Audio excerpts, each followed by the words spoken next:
ថ្ងៃក្រោយអូនចាចេញសពធម្មជាតិផ្ដើមប្រែប្រួលឡើងកុំសួលកុំដើរផែននៃក្តៅស្ទើររួមមិនបានសាច់បាក់សៃក៏លែងហើទឹកភ្លៀងរាំងបាត់ដានរហោស្ថានបាត់អស់សំលេងឆ្លងឆ្លើយនាលិកាក៏លែងដើរធ្វើដំណើរវិលថយក្រោយដើរឲ្យដល់ឲ្យយល់ហេតុផលដែលស្រីចាក់ចេញនោះតែគ្មានអ្នកអាចដឹងបានឬមកពីបងនេះអូមិនចេញរក្សាស្នេហ៍អើយគង់តើត្រូវធ្វើបែបណាអ្នកណាអាចជួយបានបើសំបីតែធម្មជាតិក៏ចេះប្រែប្រួលបែបនេះដែរសោយបន្លប់ធម្មជាតិក្រៀមក្រុមម្នាក់សូមខំថាអូនវិលវិញបងខំអោយផែនដីវិលដើម្បីស្វែងរកអូនតើអូនកំពុងនៅទីណាហើយអ្វីធម្មជាតិមើលស្រងថ្លាដូចមុនកាលគ្រាអូននៅស្នេហ៍បង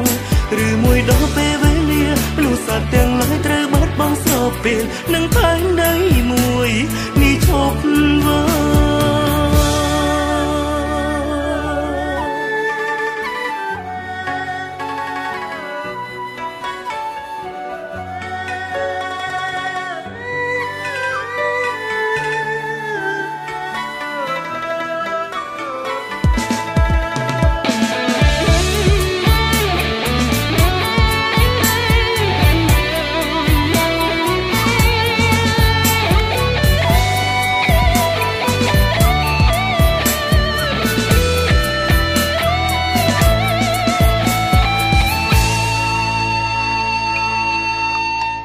មួយថ្ងៃក្រោយអូនចាចេញ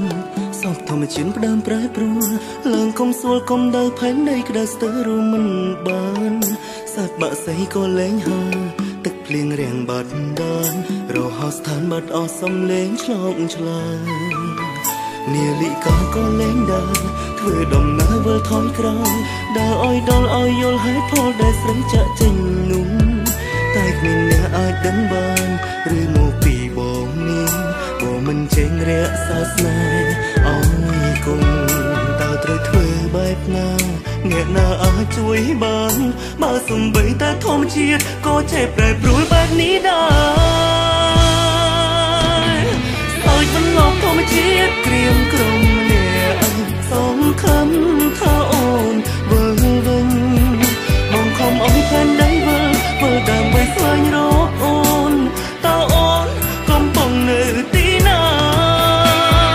ហើយអ្វីធម្មជាតិមើលស្រងថ្លាដូចមុនកាលគ្រាអូននៅស្នេហ៍បងឬមួយដល់ពេលវេលាលុះសត្វទាំងឡាយត្រូវបាត់បង់ស្របពេលនឹងផែនដីមួយ